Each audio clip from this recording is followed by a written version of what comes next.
귀여운 찬양대 아름다운 찬양을 하나님께서 기쁘게 받으신 줄 믿습니다. 오늘은 달리다굼 일어나라 라는 제목으로 하나님의 말씀을 함께 나누고자 합니다. 할렐루야. 오늘 거룩하고 복된 날, 주의 전에 나와 예배하는 모든 주 백성들에게 하나님의 은혜와 평강이 또 기쁨이 충만하기를 간절히 바랍니다. 우리나라에는 또 내일 모레 음력설이지요. 1년에 새해가 2번 시작합니다. 또 새소망 갖고 한 해를 시작하는 주의 백성들 되시기를 간절히 바랍니다. 오늘 성경 말씀에 보면은 예수님께서 야이로의 딸에게 달리다굼 일어나라 이렇게 말씀하셨습니다. 이 말씀은 단순히 야이로의 딸에게만 주신 말씀이 아니라 오늘 우리에게도 주시는 하나님의 말씀입니다. 하나님의 백성들아 일어나라. 교회여 일어나라. 예수님이 너희의 소망이다. 일어나라.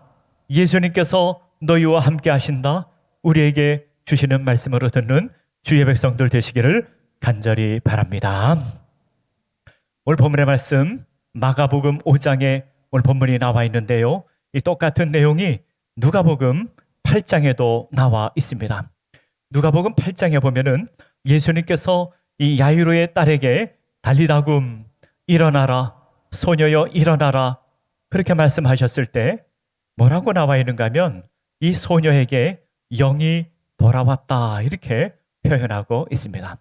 영이 돌아왔다, 영이 살아나게 되었다 이렇게 말씀하고 있습니다. 이 세상에 많은 사람들이 있습니다. 살아있는 많은 사람들이 있는 것 같지만 영이 죽은 사람들도 많이 있습니다. 예수님을 알지 못하는 모든 사람들은 그 영이 죽은 것과 마찬가지입니다. 예수님께서 이 세상에 왜 오셨는가 하면 영을 살리기 위해 이 세상에 오셨습니다. 예수님의 관심사는 인간의 영혼입니다. 그 사람이 부하든지 가난하든지 많이 배웠든지 못 배웠든지 예수님께서는 그것과 상관없이 영혼에 관심이 있습니다. 영혼을 살리기를 원하십니다. 영혼의 혁명이 일어나기를 원하십니다. 영혼이 살아나게 되면은요, 눈에 보이지 않는 주님을 바라보게 되고, 눈에 보이지 않는 하나님의 나라를 바라보게 되고, 눈에 보이지 않는 천국을 바라보며 살게 됩니다. 우리 예수님 바라보시고 예수님이 우리 인생의 참된 소망인 줄 믿으시고 2022년도 살아가는 주의 백성들, 하나님 백성들 되시기를 간절히 바랍니다.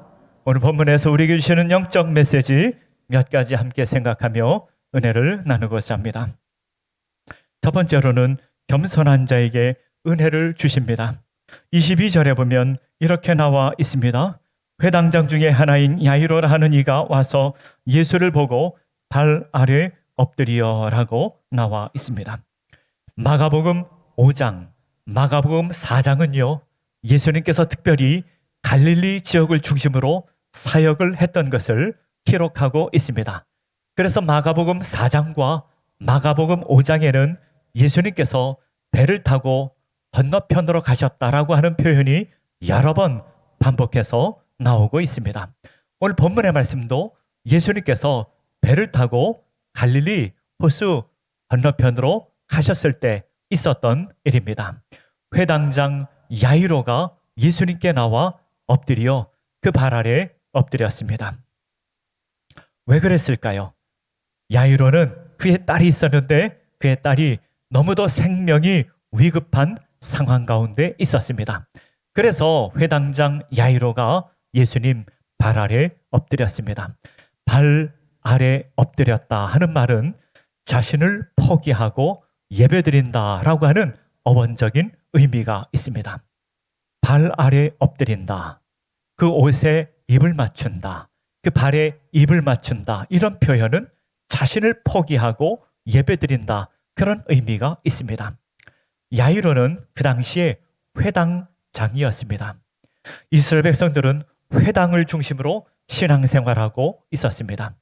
회당은요, 이스라엘 백성들이 저 포로로 갔을 때부터 회당이 생겼습니다. 이스라엘 백성들은 성전을 중심으로 신앙생활 했었는데 포로 생활하면서 그들이 성전에 갈 수가 없었기에 마을에 회당을 짓고 그곳에서 하나님의 말씀을 가르치고 구약 성경을 배우면서 신앙생활을 하였습니다.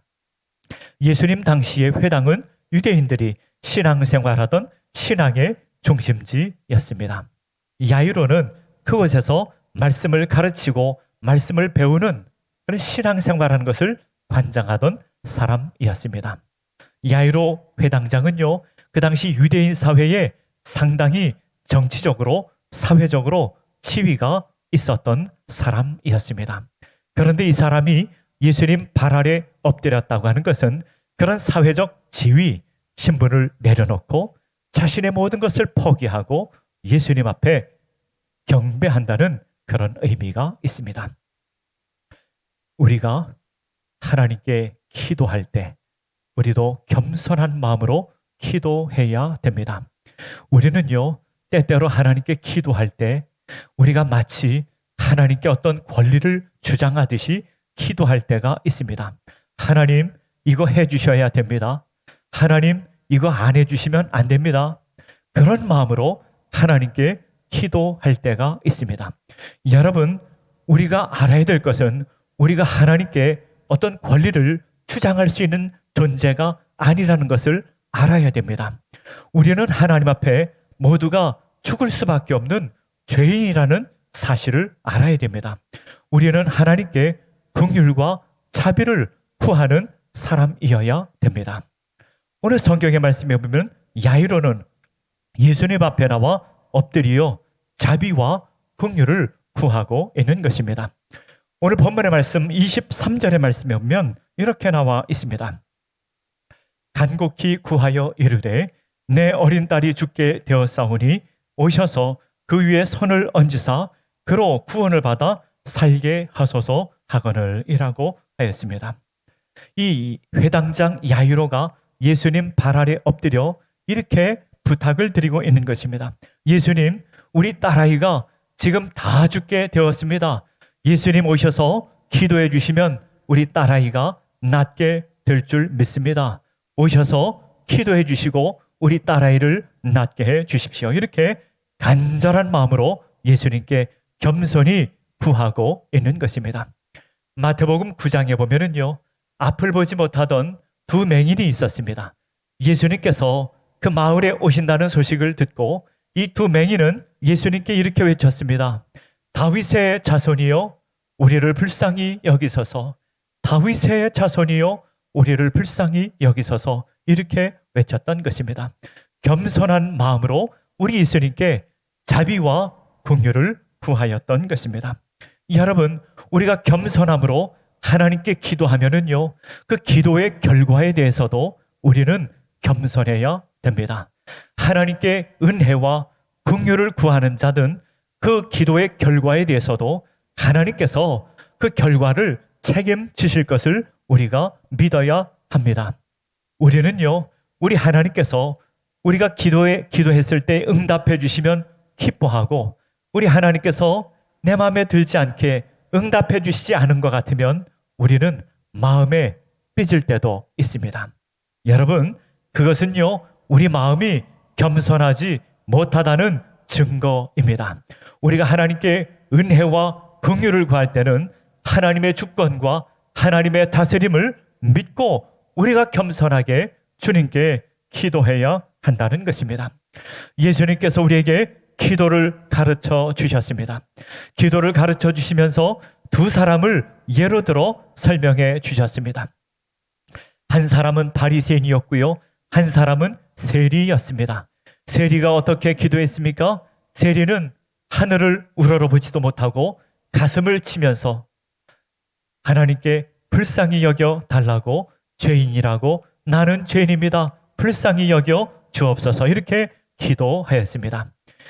회당장 야이로가 겸손하게 예수님 발 아래 엎드려 은혜와 자비를 구한 것은 우리가 하나님께 기도를 어떻게 해야 되는지 우리에게 가르쳐 주는 것입니다. 우리도 그렇게 하나님께 기도해야 됩니다. 하나님, 우리의 가정을 불쌍히 여겨 주옵소서. 하나님, 우리의 교회를 불쌍히 여겨 주옵소서. 하나님, 이 나라를 불쌍히 여겨 주시옵소서. 하나님, 우리의 상황을 불쌍히 여겨 주시옵소서. 하나님께 자비와 긍휼과 은혜를 구하는 주의 백성들, 하나님 백성들 되시기를 간절히 바랍니다. 두 번째로는요, 믿음이란 예수님이 생명의 주인이신 것을 믿는 것입니다. 36절의 말씀에 보면 이렇게 나와 있습니다. 예수께서 그 하는 바를 곁에서 들으시고 회당장에게 이르시되 두려워하지 말고 믿기만 하라 하시고 라고 하였습니다. 회당장 야이로가 예수님께 간절히 부탁하여 이제 야이로와 예수님은 함께 야이로의 집으로 가게 되었습니다. 근데 집으로 가다가 어떤 사건이 생기게 되었습니다.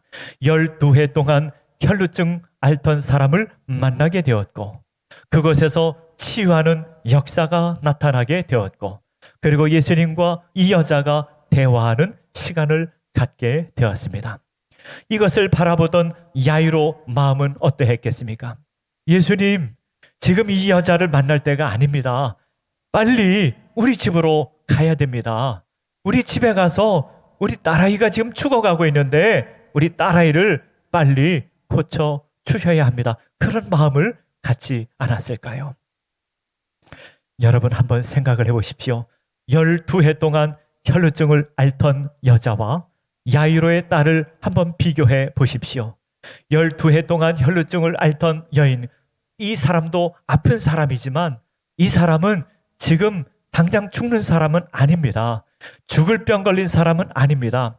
그런데 야이로의 딸은 지금 죽게 되었습니다. 지금 촌각을 다투고 있습니다.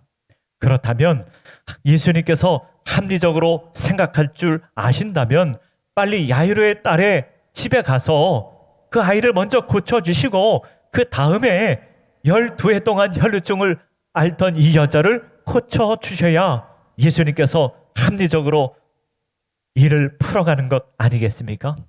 그런데 예수님께서는 거기서 지체하시고 12해 동안 혈루증 앓던 여자를 고쳐주시고 그 여자와 대화를 하고 있었습니다. 야이로의 마음이 얼마나 답답했겠습니까? 예수님, 빨리 우리 집에 가야 됩니다. 우리 딸아이가 죽게 되었습니다. 그런 마음을 갖고 있었는데 집에서 소식이 들려오게 됩니다. 딸아이가 죽었다 하는 소식을 듣게 됩니다. 야이로의 마음이 어떠했겠습니까? 깊은 절망과 슬픔이 몰려오지 않았겠습니까? 예수님이 저 여자 만나지 않았더라면, 저 여자 고쳐주지 않았더라면, 저 여자하고 대화를 오래 하지 않았더라면, 빨리 집에 갔더라면 우리 딸아이가 살 수 있었을 터인데 예수님 왜 거기서 시간을 지체하셨는지요? 얼마나 마음이 속상했겠습니까? 우리 인생을 살다 보면은요, 우리 이럴 때가 있습니다. 예수님, 나에게 빨리 그때 도와주셨으면 더 좋았을 터인데 예수님, 그때 왜 시간을 지체하셨습니까? 왜 우리를 외면한 것 같이 그렇게 하셨습니까? 우리를 왜 고통으로 더 몰아넣으셨습니까? 이런 마음이 들 때가 있습니다. 그런데요, 예수님께서 이 야이로에게 뭐라고 말씀하시는가 하면 두려워하지 말고 믿기만 하라, 그렇게 말씀하십니다. 두려워하고 믿기만 하라. 예수님, 이게 말이 되는 말씀이십니까? 지금 우리 딸아이는 죽었습니다. 이미 죽었습니다. 이미 죽었는데 뭘 두려워하지 말고 믿기만 하라고 말씀하십니까? 이런 마음이 야이로 마음에 들지 않았겠습니까? 그런데요, 이것과 아주 비슷한 사건이 요한복음 11장에도 나와 있습니다. 예수님께서 사랑하시던 나사로가 병이 들었습니다. 그래서 그의 누이였던 마르다와 마리아는 예수님께 사람을 보냅니다. 사랑하는 나사로가 병들었습니다. 예수님 빨리 와서 나사로를 고쳐주세요. 부탁을 드렸습니다. 그런데요, 예수님께서 빨리 나사로의 집에 가지 않으셨습니다. 즉각적으로 나사로의 집에 가지 않으셨습니다. 그리고 이틀이나 더 예수님께서는 머무셨습니다. 왜 그러셨을까요? 예수님께서는 왜 이렇게 즉각적으로 빨리 가서 야이로의 딸을 고쳐주시지 않았고 왜 나사로에게 빨리 가서 고쳐주시지 않았을까요? 왜 예수님은 시간을 지체하고 고쳐주시지 않았을까요? 우리는 알 수가 없습니다. 우리는 예수님의 뜻을 다 알 수가 없습니다. 우리가 인생을 살아갈 때 우리 삶을 되돌아보면 우리가 하나님의 뜻을 다 알지 못할 때가 얼마나 많은지 모릅니다. 우리는 왜 하나님의 뜻을 다 알지 못할까요? 하나님은 창조주이시고 우리는 피조물이기 때문에 우리는 하나님의 뜻을 다 알지 못합니다. 하나님은 주권자시고 세상을 다스리시지만 우리는 죄인이기 때문에 하나님의 뜻을 다 알지 못합니다. 그런데 예수님께서는 두려워하지 말고 믿기만 하라. 두려워하지 말고 믿기만 하라고 말씀하고 있습니다. 지금 절망 중에 최고의 절망 그 순간에 있는데 예수님께서는 두려워하지 말고 믿기만 하라 이렇게 말씀하고 있는 것입니다. 미국에 1860년에 태어나 1961년까지 101세의 인생을 산 에나메리 로버트슨 모제스라고 하는 할머니가 계셨습니다. 이 모제스 할머니라고 부르는데요. 이 모제스 할머니는 평생 농부의 아내로 살았습니다. 낮에는 밭에 가서 감자를 캐고 그 감자를 가지고 감자 칩을 만들어 팔았습니다. 그리고 우유를 가지고 버터를 만들어 일평생을 살았습니다. 이 할머니가 70세 되었을 때 관절염이 찾아오게 되어서 더 이상 일을 할 수가 없게 되었습니다. 이 할머니가 76세 되었을 때 그림 그리기를 시작했습니다. 그림을 그렸는데요. 그림이 완전히 엉터리 그림이었는데 할머니는 굉장히 행복했답니다. 이 할머니가 그리기를 계속해서 했고 그 그림이 미국 사람들에게 점점 인기가 있게 되었습니다. 이 할머니가 그린 그림은 굉장히 우리 마음을 따뜻하게 한다. 그런 소문이 번지게 되었고 이 할머니는 전시회를 하게 되었고 101세까지 1600점의 그림을 그리게 되었습니다. 이 할머니가 돌아가실 때 이 할머니가 굉장히 유명한 할머니가 되어서 당시의 대통령이었던 존 F 케네디 대통령이 장례식에 참여하여 그 추도사를 낭독하기도 했다고 합니다. 또 우리나라에는요 강봉수 씨라고 하는 분이 있습니다. 강봉수 씨는요 66세까지 법조인으로 변호사 생활했습니다. 법조계에서 일을 하시다가 변호사 생활하다가 66세에 일을 마치고 이분이 미국으로 유학을 가게 됩니다. 물리학을 공부하고 싶어서 물리학 공부하기 위하여 미국에 유학을 가서 73세에 물리학 박사 학위를 받게 됩니다. 예수님께서 두려워하지 말고 믿기만 하라고 하는 말씀은 어떠한 처지든지 어떠한 낙심 가운데 있든지 주님을 믿으라. 주님께 소망을 두라. 예수님이 생명의 주인이시다. 이것을 우리에게 말씀하고 있는 것입니다. 예수님께서는 야이로와 함께 야이로의 집으로 들어가게 되었습니다. 여러분, 야이로의 집은 이 세상 전체에서 가장 슬픈 집이었습니다. 이 세상 어느 집보다 이 집보다 슬픈 집이 있겠습니까? 12살 난 아이가 죽었습니다. 그러니 그 가정이 얼마나 극심한 슬픔의 고통 가운데 있었겠습니까? 어떤 사람은 울고 있었고 어떤 사람은 통곡하고 있었고 어떤 사람은 소리 지르고 있었습니다.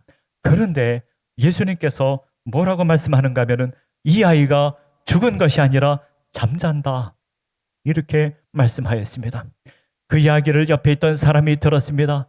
그 이야기를 듣고 옆에 있는 사람이 비웃었다고 오늘 성경에 나와 있습니다.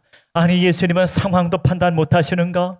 지금 이 아이가 죽어서 모든 사람이 슬퍼하고 울고 통곡하고 있는데 이 아이가 죽은 것이 아니라 잠잔다 말씀하시니 이게 무슨 말씀이신가? 사람들은 예수님을 이해하지 못하고 예수님을 비웃었던 것입니다.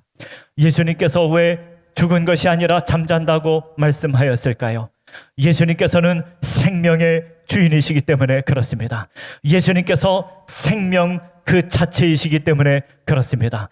예수님께서 세상을 다스리시고 통치하시는 분이기 때문에 그렇습니다. 예수님께서 이 세상에 왜 오셨습니까? 예수님께서는 가장 절망 가운데 있는 사람들, 가장 슬픔 가운데 있는 사람들, 그들을 살리시고 우리에게 생명을 주시기 위해 오신 분이기 때문에 그렇습니다. 고린도후서 5장 4절의 말씀에 보면 이렇게 나와 있습니다. 죽을 것이 생명의 삼킨 바 되게 하려 함이라고 하였습니다. 예수님께서 이 세상에 왜 오셨는가? 죽을 것이 생명의 삼킨 바 되게 하려 함이라. 예수님께서 이 세상에 오신 이유는 우리에게 참된 생명을 주시기 위함이라. 생명을 주시기 위해 오신 분이라고 우리 주님께서 말씀하고 있습니다. 우리 예수님이 생명의 주인이십니다. 예수님이 생명이십니다. 예수님께서 우리를 다스리십니다. 이를 믿고 소망으로 인생 살아가는 주의 백성들, 하나님 백성들 되시기를 간절히 바랍니다. 세 번째로는요, 영이 살면 그 인생은 소망의 인생이 됩니다. 오늘 본문의 말씀 41절과 42절에 보면 이렇게 나와 있습니다. 그 아이의 손을 잡고 이르시되 날리다금 하시니 번역하면 곧 내가 내게 말하노니 소녀야 일어나라 하심이라. 소녀가 곧 일어나서 걸으니 나이가 12살이라. 사람들이 곧 크게 놀라거늘이라고 하였습니다.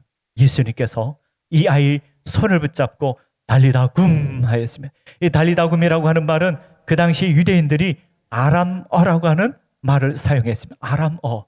그것을 번역하지 않고 달리다굼이라고 그대로 한글 성경에 이렇게 옮겨 놓은 것입니다. 그 뜻은 소녀야 일어나라 라고 하는 의미입니다. 엄마 아빠가 어린 아이를 아침에 깨울 때 달리다굼 아이야 일어나라 이렇게 깨웠다고 합니다. 일어나라.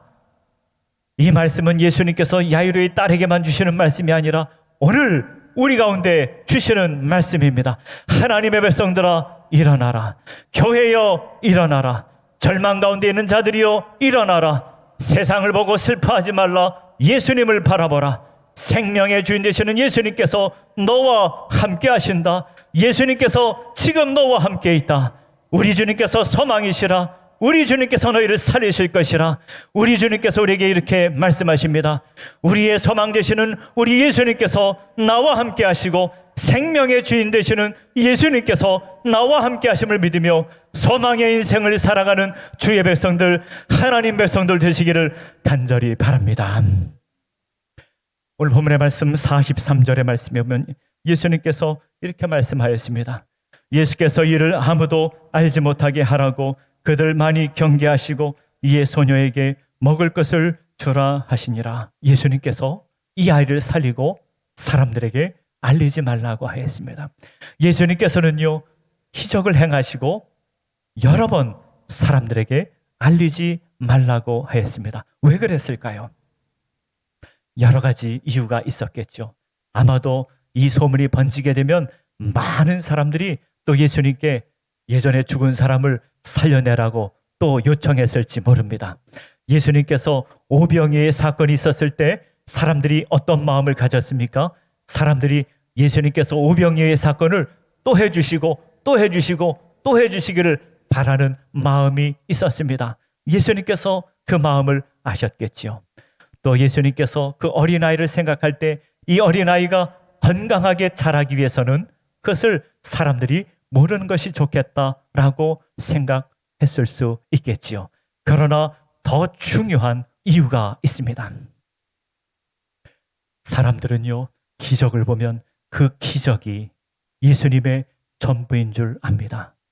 예수님은 기적을 행하기 위해서 이 세상에 오신 분이 아닙니다. 예수님은요, 영혼을 살리기 위해 이 세상에 오셨습니다. 예수님께서 달리다굼 하셨을 때 이 아이에게 영이 돌아왔다고 하지 않았습니까? 예수님께서는 영혼을 살리기 위해 이 세상에 오셨습니다. 예수님의 관심사는 눈에 보이지 않는 인간의 영혼입니다. 예수님께서는 영혼을 살리기 위해 이 세상에 오셨습니다. 예수님께서는 이 세상에 참된 오신 이유는 우리에게 영생을 주시기 위하여 이 세상에 오셨습니다. 그런데요, 사람들은요, 예수님의 뜻을 모르고 기적만 구할 수 있기 때문입니다. 이 세상에 잘못된 두 가지 종류의 신앙의 스타일이 있습니다. 첫 번째로는요, 바리새인과 같은 것입니다. 여러분, 바리새인은요, 우리 영혼에 관심이 없습니다. 내면에 관심이 없습니다. 사람들에게 도덕적이다, 착하다, 훌륭하다 칭찬받는 데만 관심이 있었던 사람이었습니다. 바리새인은 영혼에 관심이 없었습니다. 두 번째로요, 잘못된 신앙의 사람들은 기적만 추구하는 사람들입니다. 기적만 바라는 사람, 외형적으로 나타나는 기적만 생각하는 사람들입니다. 예수님께서 원하시는 것은 눈에 보이지 않는 영혼에 관심이 있었습니다. 영혼을 살리기 위해 이 세상에 오셨습니다. 예수님께서 생명이시며 부활이시며 우리에게 영원한 생명을 주시기 오신 분 예수 그리스도, 예수님을 사람들이 알기를 원했던 것입니다. 말씀을 맺고자 합니다. 예수님은 우리가 어떠한 형편에서도 절망하지 않고 낙심하지 않기를 원하십니다. 왜 그렇습니까? 예수님께서 생명의 주인 되시기 때문에 그렇습니다. 예수님께서 우리에게 영생을 선물로 주시기 위하기 때문입니다. 우리 주님께서 우리와 함께 하십니다. 우리가 가장 극심한 고통 중에 있다 할지라도 우리 주님께서 우리에게 소망을 주시기를 원하십니다. 예수 소망, 주님 의지하시고 세상을 이기는 주의 백성들, 하나님 백성들 되시기를 간절히 바랍니다. 다 함께 기도하겠습니다. 아버지 하나님, 내가 제일 힘들 때 우리 하나님 가만히 계신 것 같아 마음이 힘들 때도 있었습니다. 그러나 우리 주님께서 생명의 주인이시고 생명이시고 우리에게 영생을 주시고 우리에게 영원한 소망을 주시기 위하여 이 세상에 오신 줄 믿습니다. 우리 예수님께서 나와 함께 하시는 것을 믿고 어떠한 상황 속에서도 소망의 인생을 살아가는 주의 백성들, 하나님 백성들 되게 하여 주시옵소서. 예수님의 이름으로 기도하옵나이다. 아멘.